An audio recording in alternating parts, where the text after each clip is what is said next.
Y ya se encuentra con nosotros el ministro coordinador de la política económica, con quien abordaremos varios temas de interés nacional. Bienvenido, ministro, buenos días.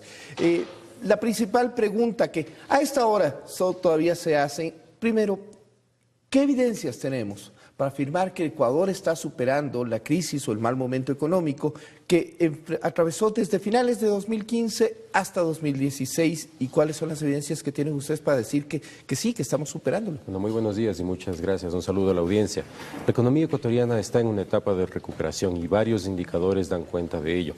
Los principales se relacionan con los aspectos financieros y monetarios, pero también algunos con el aspecto recaudatorio. Por ejemplo, los depósitos que habían caído durante el año 2015 se recuperaron durante todo el año 2016 de manera constante. Esto, a ver, para que nos entiendan las personas, estamos hablando, la gente nuevamente vuelve a poner su dinero en el sistema financiero, ¿y esto qué efecto tiene sobre la economía? El primer efecto es que la recuperación de los depósitos nos ha llevado a tener el nivel de depósitos en el sistema financiero más alto de la historia desde que estamos dolarizados. Ese es un primer elemento. Eso hace que los bancos también a su vez puedan empezar a dar crédito nuevamente. Es así como desde el último trimestre del año pasado el crédito empezó a fluir nuevamente hacia la economía y ahora vemos una importante oferta de crédito y anuncios inclusive de las entidades financieras ofreciendo justamente a sus clientes crédito.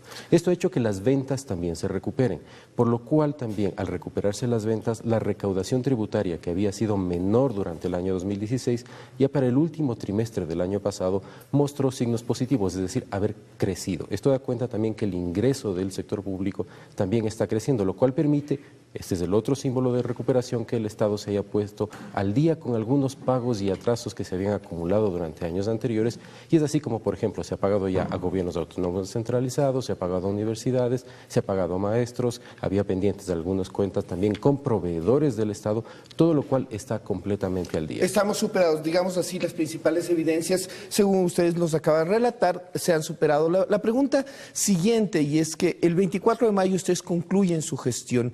¿En qué estado entregan la economía ecuatoriana luego de una década de gestión del actual proyecto político? El país es un país distinto que hace 10 años. Si nosotros juzgamos los principales indicadores en los aspectos sociales, económicos, de infraestructura, entre otros, vemos que el país es completamente diferente a lo que era en el 2000, en el 2006. ¿Puede marcar antes por ejemplo, y después? El crecimiento en los 9 años previos, información completa, ya de años completos porque todavía no tenemos el dato final del año 2016.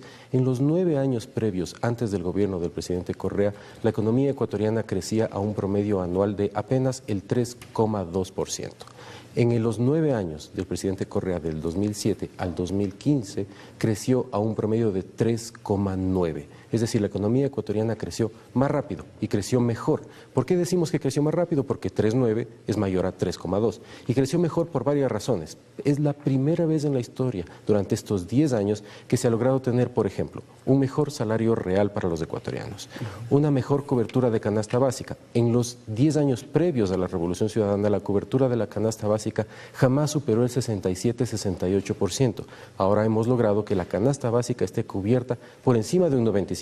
Sin embargo, hay quienes plantean que, por ejemplo, todos estos indicadores sufrieron transformaciones en su forma de cálculo precisamente para beneficiar a quienes manejan la información o la vocería en temas económicos. Y le digo, por ejemplo, el cálculo de la canasta básica, la fórmula cambió, se incrementó algunos ítems o valores, por ejemplo, hablar de la canasta mínima y ya luego ya no se hablaba del salario básico unificado, sino del ingreso familiar. Entonces, con todas esas formas, parecería que las cifras o las formas de calcularlas fueron modificadas para favorecer precisamente estas afirmaciones. Bajo ningún punto de vista. De hecho, lo que nosotros hacemos y de manera responsable es hacer comparaciones completamente homogéneas en las cifras. Es así, por ejemplo, que hemos visto que el salario real se ha incrementado aproximadamente en un 50% si comparamos la década previa con la década que ha gobernado el gobierno del presidente Correa. Otro de los elementos fundamentales es, se ha dado a la población un poder adquisitivo que nunca antes tuvo. Esto viene dado por varios elementos. Ha habido una dinámica de inflación que ha sido decreciente, por lo tanto el poder adquisitivo de los ecuatorianos se ha podido mantener, pero el fundamental de todos es que todos los ecuatorianos hemos ganado en el ingreso.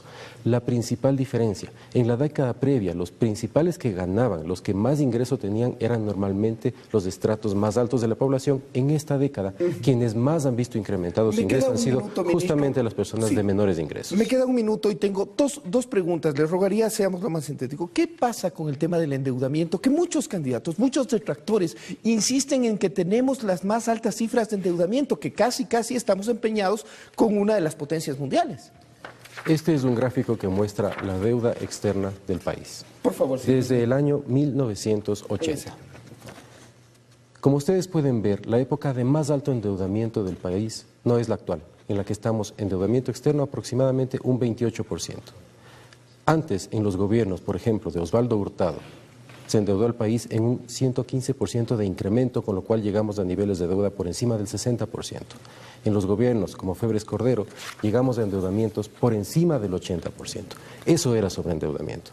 Así que no se debe engañar a la población, tenemos un nivel de deuda completamente sostenible, un nivel de deuda completamente manejable, por lo que el país es diferente.